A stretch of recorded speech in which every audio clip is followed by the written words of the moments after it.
Regulation 16 provides that pension may cease for subversive activities, which are listed as when an officer or service member has shown by acts or speech to be disloyal or disaffected towards the Republic of Kenya, unlawfully traded or communicated with the enemy, or been engaged or associated with any business carried on in a manner to assist an enemy during war, failed to fulfill his or her commitments concerning the reserve, is convicted and sentenced to a term of imprisonment, engaged in subversive activities, are set out in the chapter 7 of the Penal Code, treason and allied offenses. Regulation 17 provides that pension and related benefits may cease when an officer or service member is sentenced to a term of imprisonment.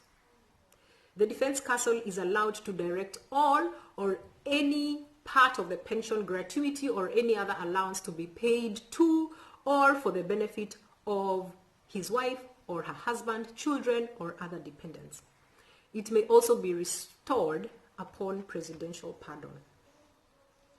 Regulation 29 provides that pension may be reduced where the retired officer or discharged service member unreasonably neglects or refuses to be medically examined as required by the Pensions Assessment Committee, or temporary disability allowance suspended if he or she unreasonably neglects or refuses to present himself or herself to be medically examined as required.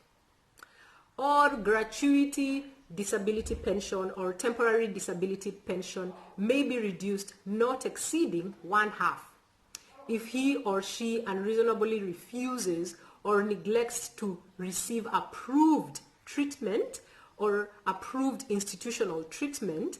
or award of disability pension, gratuity, or temporary disability allowance may be reduced where the disablement is attributable to negligence or misconduct on the part of the retired officer or discharged service member.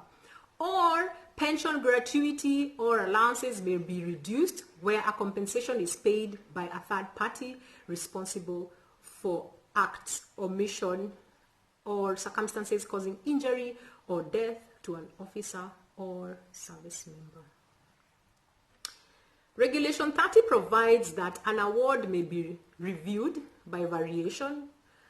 cancellation, or substitution if it is made in error or obtained by improper means. Regulation 31 provides that the Defense Counsel has powers to suspend or withhold pensions or gratuities wholly or in part, and may be, in exceptional cases, make payment of part or whole of suspended pensions, gratuities, or allowance to the wife or husband or any other dependent. Regulation 41 provides that pension of a retired officer or discharged service member ceases when he or she is recommissioned or re-enlisted, and he or she will repay or have deducted any pension received to allow previous service count. Regulation 6 of the draft regulations contrasts with the Pensions Act governing pensions and gratuities for public officers, whose Section 6 is titled Pensions as a Right,